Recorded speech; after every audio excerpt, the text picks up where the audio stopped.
Hi, welcome to this video. My name is Rhianna and today I'm going to talk about all the books that I read in March 2026. So in March I read a total of 12 stories. 8 of those were novels, 3 of them were novellas, and 1 of them was a play. And usually I talk about the books in the order in which I read them. Today I thought I'd switch it up and talk about them in order from my least favourite to my favourite. And the book I'll talk about at the end I think is a new all-time favourite. I feel like it's changed me. So yeah, let's talk about the books. So my least favourite book of the month is A Court of Thorns and Roses by Sarah J Maas, which I gave 2 out of 5 stars. I was inspired to read this book because I have some friends in a book club that I'm part of who really like the book, and they talked about it with such enthusiasm that I felt inspired to try it out myself. But unfortunately I think this kind of book is just not for me. I do really love fantasy, but I think romantasy is a bit hard for me to fully love, I think. And I think the main issue I had with this book is I felt the writer told instead of showed a lot of things. I found the story quite hard to get completely immersed in because I just felt the writer was telling me a lot of the information about the world, about the characters, about how they felt. I wasn't left to deduce things on my own. Now, a lot of people do love this book, so I did try to get to the bottom of what about this book has captured so many people's attention. And I think that the main character, you see it all through her eyes, so it's quite easy to pretend like you are her and to insert yourself into her vision. I think that the romance aspects were sometimes fairly interesting. I think the character of Tamlin, he was a bit of a wet towel, but Rhysand, he there was a bit of a mystery to him, so I could see why people might be intrigued by the relationship that Rhysand and Feyre have with each other. But I just didn't really have a good time reading it. I didn't really enjoy myself.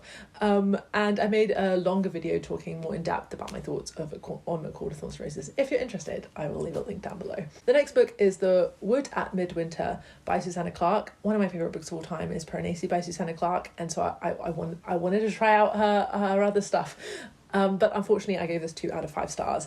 This was just, I think, not a good story, really. I think that it was very short. It's 50 pages, so there isn't much room for depth. But saying that, I love a short story, and I think a lot of short stories, the great ones out there, are able to create such a depth in a short space of time. And for me, this book didn't really do that. Yeah, this book, I read it and I just didn't really feel anything. It just felt like a nice little fairy tale wintry read, but it didn't do much for me at all. The next book is Martyr by Kaveh Akbar, and I had really high hopes for this book because it has a lot of great reviews and it's a literary fiction story about identity and addiction and depression, and I do enjoy stories that tackle those kind of themes. But for me, this felt very familiar to a lot of other things I've read. There were parts I really did enjoy. I did give this book 3 out of 5 stars. I really liked the beginning part. We're introduced to the main character who works as an actor at a hospital, and his job is to pretend to be patients, and then the student doctors have to pretend to give the main character difficult health information, to tell him that you're terminally ill or something, and then the protagonist has to react to that in a difficult way, so the student doctors can practice giving difficult information and reacting to patients' reactions. And I thought it was such an interesting dynamic between the main character and the student doctor who he was talking to, because it's they're pretending, but underneath they're also being truthful, and I loved that. That happens at the very near the beginning of the book, and I was hoping we'd see more of that in the story, but we don't. The story then takes a different turn, and it explores the concept of martyrdom, and the main character becomes very interested in death and what death means. There are some beautiful lines in here. The novelist is a poet, and you can definitely tell that. I think if you're interested in reading books with beautiful prose, you probably could get a lot out of this story, but it just felt plot-wise, it wasn't particularly engaging. The next book is A Darker Shade of Magic by V.E. Schwab. I also gave this 3 out of 5 stars. This is a fantasy book about London. It's about 3-4 different Londons. So we have Red London, Grey London and White London. Grey London is basically our world with very little magic. Red London is a world full of magic, and White London is another world full of magic, but it has more of like totalitarian vibes going on. And I did enjoy the different Londons. I thought that was really imaginative. It reminded me of The Northern Lights by Philip Pullman, which I love. But I think what prevented me from really enjoying this is that for me, the London part was a real big selling point of this book, you know, the 3 different Londons, but I didn't really feel a London vibe. Grey London, yeah, sure, because that's like Victorian London, that felt like London, but the red London and the white London just felt like other worlds. It might as well have been like London is Grey London, and then like red London is like another world, white London is another world. There's like, of course, those worlds mention London things like the Thames, some London landmarks, but I think if you are taking a place and putting that as like almost like a main character in your story, I think you really need to amp up that vibe. But I did really enjoy the characters, and the plot, although fairly predictable, was enjoyable. Maybe it's getting harder to please me, I think. But I would say that I much prefer Bare Bones and the Midnight Soul by V. Schwab, which is maybe a more like not necessarily controversial, but it divides opinions, Bare Bones and the Midnight Soul, whereas I think maybe a darker shade of magic is maybe more like universally beloved. So yeah. The next book is The White Book by Han Kang. I love The Vegetarian by Han Kang. I think her writing is really unique, so she explores quite generic themes, I suppose, such as depression, sadness, what it is to be a human, but she explores them in really new and interesting ways, and that's why I enjoy her writing. I think that's why she's a very celebrated author. And The White Book is a novella. I gave this 4 out of 5 stars. This book is exploring grief through the colour of white. So the writer keeps naming white things and looks at them in really unique and interesting ways, and I thought that was quite a unique concept for a story. Also, I listened to this on audiobook, and it's only like an hour and a half, and I sat and listened to it in one go while looking out the window, feeling pensive. So if you're feeling like you want to do that, I'd give the audiobook a go. The next book is another novella, or arguably short story. This is So Late in the Day by Claire Keegan. I love Small Things Like These by Claire Keegan. I like how stripped back her writing is. Her books are usually very short because they are really specific in what they're trying to say. She doesn't go on tangents at all. I think she's probably allergic to tangents. She loves being succinct. And So Late in the Day follows a man on a lonely Friday, and he's sort of reminiscing about a past relationship that he had and why it went wrong. And it's also looking at misogyny, but not loud, boisterous misogyny. It's looking at how misogyny can sometimes be quite quiet and subtle. And I really like it when a book looks at the subtle moments in life that maybe affect us on a grander scale, and that is very much what this short story is looking at. Next is, I have a physical book for this. I usually read books on Kindle or from the library, but I do own I do own books.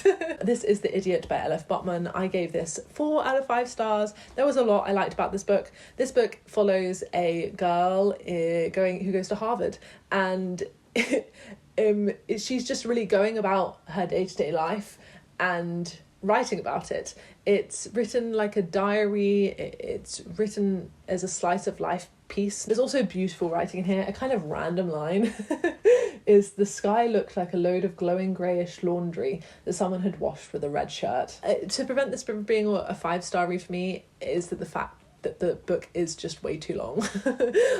I started around page 300 to just feel a bit lethargic. But another thing about this book that I did like is that I learned a lot. Because the character goes to Harvard, she's learning about linguistics and, what was it, constructed worlds. A lot of art, a lot of literature, a lot of film critique is in this book, which some people could view as pretentious, but I just find it very interesting to learn more about human beings and what they've made and how they think. Next is Jamaica Inn by Daphne du Maurier. I read Rebecca last year, and it's become one of my new favourite books. I love a gothic story, I love a mystery, and this book delivered on those 2 aspects. I think one of the highlights of this book is the plot. The plot is great. There's twists and turns. Another highlight is the protagonist of Mary Yellen. But Mary Yellen, it really isn't afraid to stand up for what she believes in. I read this in physical book form, and there's a part near the beginning when she is... So basically, what's this book about? Mary Ellen goes to stay at Jamaica Inn with her aunt and uncle because her parents are both dead now, and her uncle there is completely insane. He's an awful dude, and he is terrorizing her, basically. And instead of like just sitting in the corner and crying about it, she says, if you hurt my Aunt Paige in any way, I tell you this, I'll leave Jamaica Inn straight away, and I'll find the magistrate and bring him here and have the law on you, and then try and break me if you like. And I was like, hell yeah, you stand up to him. Like, she was not afraid to, stand up and be strong. And I really enjoyed her as a protagonist because of that. There are some dated things about the book. I think the romance, it was fine. But Mary Ellen talks a lot about how she doesn't really want to get married, which is quite revolutionary for the 1800s, for an 1800s female to think. And I would have preferred it if she retained that point of view, but she does fall in love with someone. Never mind. Also, there's a character who's albino. I didn't really enjoy Mary Ellen's perspective about the albino, calling him a freak of nature, and it just felt quite hurtful, and didn't really need that. But it's so well plotted, it's so gothic. I think Wuthering Heights has never really been a favourite of mine, but the vibes in this are quite similar to Wuthering Heights, but I think this is the better story. The next book is a short story collection. This is Stone Mattress by Margaret Atwood. I do love a short story, and this is one of the best collections I've read, I would say.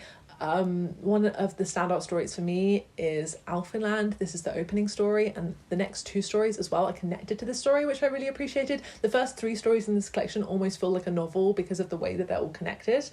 The main character in Alphenland is called Constance. She's an old woman, and she is a famous writer known for writing a fantasy series called Alphenland, and she escapes into Alphenland to have a good time, to deal with the problems of her life. And I really enjoy stories that look at using imagination as a refuge. I also really liked a story called The Freeze Dead Groom, where a man works in antiques and he's in an auction and he buys some storage units so he can go in and see if there's any nice antiques in there. And one of the storage units has a dead man in it dressed as a groom, and it was such a great thriller. I would have read a whole novel on that premise. I also loved the last story in this called Torching the Dusties, which was about an old woman who lived in a retirement home, and in the world of the story there is a protest group called Our Turn who believe that the over 60s are responsible for the environmental and economic decline of the world, and so they're blaming old people for the problems of the earth, and as a consequence they want to burn retirement homes down. And I thought it was such a unique concept. Really could have read a whole novel on that. I think that will really stick with me for the rest of my life. Okay, now we've got onto the 3 5-star reads of March. The first one is Shadow of the Gods by John Gwynne. This was the book I started out March with, and it was fantastic. I love a fantasy book, an epic fantasy story, and this is based a lot on Norse mythology and has a very Viking-esque vibe, and I love Vikings. I love Assassin's Creed Valhalla. As bloated as that game is, I do love running around and pretending to be a Viking. And in this novel we're following 3 main characters. We're following, oh gosh, it was the beginning of March, let's see if I can remember. Elvar, Orca, and Varg. And I think one of the standout perspectives for me was Orca. Orca is married to Thorkel. They have a son called Breca, and near the beginning of the book, it's kind of a spoiler if you don't want to know anything, but it does happen in the beginning.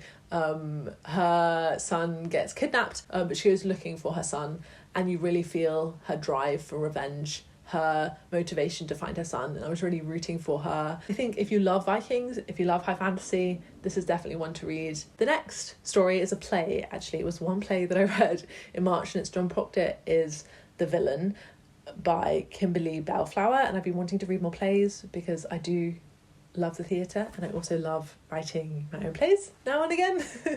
And I think writing a great play is a real challenge. I mean, writing a novel is a real challenge too, but you really have to hold back when you're writing a play. I think part of the joy of watching a play is what you don't know, and reading between the lines of what the characters are saying. And I think it takes great skill as a writer to pull that off, and I think this play is a really great one. John Proctor is the main character in The Crucible by Arthur Miller, which is a very famous play about the Salem witch trials, but it's really an allegory for McCarthyism, and John Proctor is viewed as a very heroic figure, but this play is looking at how he's not really that great of a guy.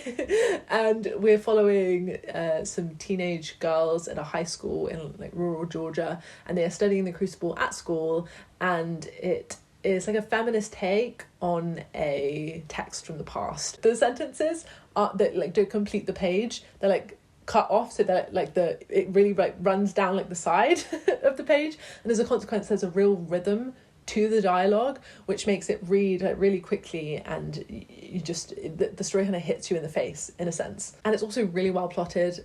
Like Claire Keegan, there's no scene, there's no even one line of dialogue that feels like it could be removed.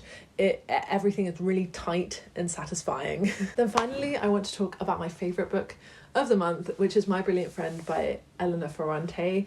It was quite a surprise to me about how much I love this book, and I think it's become one of my new favourites of all time. The reason I say it was a surprise is because this is a coming of age story, and I thought that now that I'm, approaching 30, that I had kind of outgrown the coming of age story. I think I do generally prefer stories that are looking at people in their 20s or 30s, because I feel quite beyond the stages of childhood and adolescence now. But I really enjoyed this because I think actually this book is better the older you are, because it's the main character of Eleanor she's like 60, I imagine, and she's looking back at her childhood and her adolescence, and so she's looking at it through a very mature and introspective lens, which I think feels very truthful to how one does look at their childhood and adolescence the older you get. And so I think you could probably still enjoy this if you are like a teenager, but I think I gained so much from it being outside of that stage of life. And this story is about Eleanor and about her growing up in 1950s Naples, and about her friendship with a girl called Leela. And I read a review that said this book is like Anne of Green Gables if it were written by Donna Tartt, and I think that is a really great example of what this book is like. The writing is fantastic, and the story is also great. There's like twists and turns, there's like little subtle moments which have a greater impact on the overall narrative. And also what is significant about this book is that it's a 4-book series. It's called the Neapolitan Quartet, and each book follows the main characters of Eleanor and Leela throughout a different stage in their life. So My Brilliant Friend is looking at them through adolescence and through childhood, and then the second book is, I guess, during their 20s, and then the third book I imagine is during their 30s, 40s, and then the last book I imagine is when they're then a bit older than that, maybe to their deaths. And so I love how the writer is telling a story of these two characters through many, many pages and really going into depth of who these people are and how they will change throughout their life. And yeah, I love also that Elena Ferrante, we don't know who she is. She has kept herself anonymous. Elena Ferrante is a pseudonym. And I just think that's so cool in this modern world where you, like, as a writer, you're like encouraged to get your name out there, to be on the internet selling yourself. I think it's really wonderful that Elena Ferrante, because of how great her books are, they've managed to find such a wide audience in spite of her not being known. So yeah, those are all the books I've read in March. What did you read in March? Have you read any of these books? What did you think of them? Thank you so much for watching this video. If you've watched the whole thing, I really appreciate it, and I'll see you in another video soon. Bye bye!